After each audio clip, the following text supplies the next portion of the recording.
Hallo julle, ek hoop dit gaan goed aan julle kant. Ek is seker dit gaan goed op hierdie stadium met almal.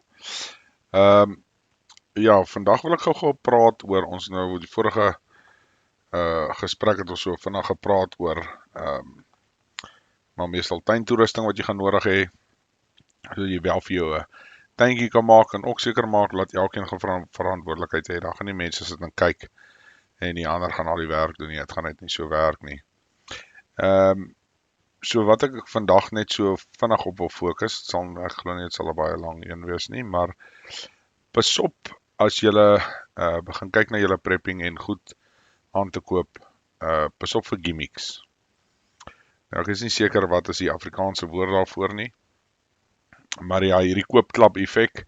So jy het nou gesien, jy het gaan kamp op 'n stadium en dan gaan jy nou en dan sien jy o, hierdie oulike ou grafietjie wat hy nou 'n gat mee kan grou en hy kan die grafiekop afhaal en dan kan hy 'n byl opsit en al hierdie tipe goed. Mense pas op vir dit. Op die einde van die dag, maklike voorstel, as jy kyk na jou prepping op die einde van die dag, 'n graaf, 'n tuinvark en 'n lekker redelike byl. Jy hoef nie die grootste byl maar daar is te wees nie. Dit kan hoef regtig nie die soos ek sê een van daai groot byle te wees nie, kan 'n middelmatige byl wees. En op die einde van die dag, daai goed alles lê redelik plat. Jy weet, so as jy moet met dit beweeg, is dit ook nie 'n scenario wat jy vreeslik gaan sukkel nie. Onthou as jy nou wel met 'n grypsak uitbeweeg, is hierdie goeders alles nie die moeite werd nie. Maar selfs met jou grypsak, pas op vir hierdie tipe gimmicks, want op die einde van die dag, dis wel goed soos 'n ordentlike deurloop mes by inkom. Jy weet wat jy dan kan nou wel kan gebruik om wel byvoorbeeld hout te kap ensovoorts. Jy weet 'n eenvoudige manier is jy hou die mes op die stuk hout wat jy wil kap en vat 'n ander stuk hout en jy kap agter op die lem. Maar soos ek sê, dan moet jy oordentlike mes hê. Dit help nou nie jy het hierdie R5 messies wat jy kan koop nie. So ja, so ek wil net hê julle mense moet verstaan, pas op maar vir die gimmicks. Daar's baie mense wat hierdie goed adverteer. Wat jy weet dit kom nie eers naaste by aan wat jy noodwendig gaan nodig hê nie. So maak maar seker jy hou maar by die getoetste goed. Ek kan vir julle byvoorbeeld 'n voorbeeld gee, net 'n stupid voorbeeld. Ek meen 'n graaf wat gemaak is in die ou dae, gaan nou maar sommer sê die ou dae, net hoe kom jy daar agter hoe oud is ek. Is baie beter as die grawe wat jy vandag byvoorbeeld koop.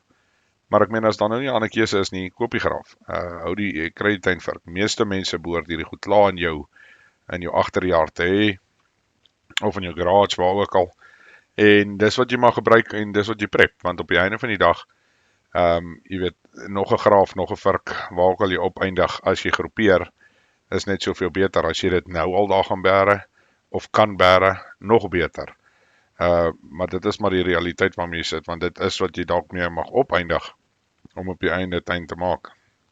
Jy weet goed, soos 'n hark en al daai tipe goed, kry maar die regte oudtydse tuinwerkstelletjies. En as jy nou stelletjies praat hier van hierdie klein frikkietjies en goedjietjies nie.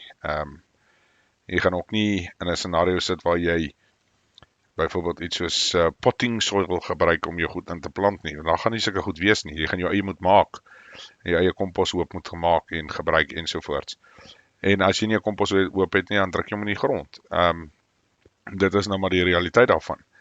Maar dan het jy ongelukkig hierdie sekere implemente of tuin toerusting, wat ook al jy dit nou wil noem, het jy nodig op die einde van die dag om wel hierdie goed te kan doen. So mense, die groot ding is maar soos wat ek wil oordra, pas op vir die gimmicks, want soos ek sê, as jy dink aan die ou weermag issue grafietjies en daai enetjie wat jy gekry het, jy kan losdraai en kan jy hom vasmaak en hy het mos so 'n ou pikstukkie ook gehad. Nou dit was nog meer goeie kwaliteit goed, maar op die einde van die dag, as jy by aardige grond kom, gaan nie een van daai twee goedjies jou enigstens help nie. Dit is maar die realiteit daarvan. En jy gaan dalk nie in 'n situasie kan sit waar jy noodwendig jou water kan gebruik om die grond nou eers sag te maak, om jou tuin nou 'n bietjie om te spit nie. So ek wil dit maar net oordra, die gimmicks, pas op vir hulle. Daar's ongelooflik baie, veral hierdie pre-packed bug-out bags wat jy kan kry, is daar gewoonlik baie gimmicks in. Jy weet, as jy die ding uit die pakkie uithaal, dan breek jy sommer al klaar. Jy weet die kwaliteit is ongelukkig net nie meer daar in vandag se tyd nie. Alles word gebou om te breek. Hulle het agtergekom, hulle moet nie goed so goed maak dat dit nie 'n probleem is op die einde van die dag nie. So mense, ja, so dit is maar vandag se praatjies, lekker kort en kragtig. Soos ek sê, pas op maar vir die gimmicks, hou maar by die goed wat jy ken. As jy onseker is, praat met iemand wat meer weet as jy. En hy sal jou kan adviseer en sê, hoor jy, nee, vat hierdie ding, moenie hierdie ding vat nie. Vat iets met 'n hout handvatsel, want jy kan die hout handvatsel altyd weer vervang ensovoorts, jy weet daai tipe goed. So mense, ja, dit is maar vandag se